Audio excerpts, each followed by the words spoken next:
ചൂരൽമല ദുരന്തം നടന്നിട്ട് മാസങ്ങൾ കഴിഞ്ഞിട്ടും സംസ്ഥാന സർക്കാരിന്റെ വീഴ്ചയും പിടിപ്പുകേടും കാര്യക്ഷമതയുമില്ലായ്മയും കൊണ്ട് ഇപ്പോൾ പുനരധിവാസം പൂർണ്ണമായിട്ടും നിലച്ചുപോയതുപോലെയാണ്. ഒച്ചിന്റെ വേഗതയിലാണ് പുനരധിവാസം മുന്നോട്ടേക്ക് പോകുന്നത്. ഇക്കാര്യത്തിൽ സംസ്ഥാന സർക്കാരിന്റെ കെടുകാര്യസ്ഥതയാണ്, വീഴ്ചയാണ്, നിരുത്തരവാദ സമീപനമാണ് ഈ പുനരധിവാസം ഒച്ചിന്റെ വേഗതയിൽ മുന്നോട്ട് പോകുന്നത്. പക്ഷേ സംസ്ഥാന സർക്കാരിന്റെ ഭരണപരാജയം മറച്ചുവെക്കാൻ, നിയമസഭയെ തെറ്റിദ്ധരിപ്പിക്കാനും അതുവഴി പൊതുസമൂഹത്തെ തെറ്റിദ്ധരിപ്പിക്കാനും മുഖ്യമന്ത്രിയും റവന്യൂ മന്ത്രിയും ശ്രമിച്ചുകൊണ്ടിരിക്കുകയാണ്. കേന്ദ്രത്തിന്റെ സഹായം ലഭിക്കാത്തത് കൊണ്ടാണ് ഈ പുനരധിവാസം നടക്കാതെ പോകുന്നത് എന്നാണ് സംസ്ഥാന സർക്കാർ നിയമസഭയെ തെറ്റിദ്ധരിപ്പിക്കാൻ ശ്രമിച്ചത്, അതുവഴി പൊതുസമൂഹത്തെയും തെറ്റിദ്ധരിപ്പിക്കാൻ ശ്രമിച്ചത്. പക്ഷെ സത്യത്തിൽ സംസ്ഥാന സർക്കാരിന്റെ ഭരണപരാജയം മറച്ചുവെക്കാനാണ് കുറ്റം കേന്ദ്രത്തിന്റെ തലയിൽ കെട്ടിവെക്കുന്നത്.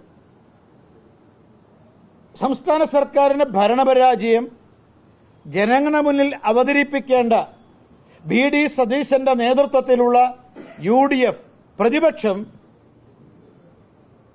സംസ്ഥാന സർക്കാരിനും വിശിഷ്യ മുഖ്യമന്ത്രിക്കുമെതിരെ ഉയർന്നുവരുന്ന ജനരോഷത്തെ തടയിടാൻ വേണ്ടി കുറ്റം കേന്ദ്ര സർക്കാരിന്റെ തലയിൽ ചുമത്തുകയാണ്. സത്യത്തിൽ നമ്മുടെ കേരളത്തിലെ പ്രതിപക്ഷവും പ്രതിപക്ഷ നേതാവ് VD സതീശനും പിണറായിയുടെ രക്ഷകനായി മാറുകയാണ്. പിണറായിക്കെതിരെ ഉയർന്നുവരുന്ന LDF സർക്കാരിനെതിരെ ഉയർന്നുവരുന്ന ജനരോഷത്തെ തടയാനുള്ള രക്ഷാകവചമായിട്ട് കേരളത്തിലെ പ്രതിപക്ഷ നേതാവ് VD സതീശനും UDF പ്രതിപക്ഷവും മാറുകയാണ്. അപ്പൊ നമുക്ക് എല്ലാവർക്കും അറിയാം, ചൂരൽമല ദുരന്തം നടന്നിട്ട് മാസങ്ങൾ കഴിഞ്ഞു. പക്ഷേ ഗവൺമെന്റ് പ്രഖ്യാപിച്ച ധനസഹായം 10,000 രൂപ പലർക്കും കിട്ടിയിട്ടില്ല.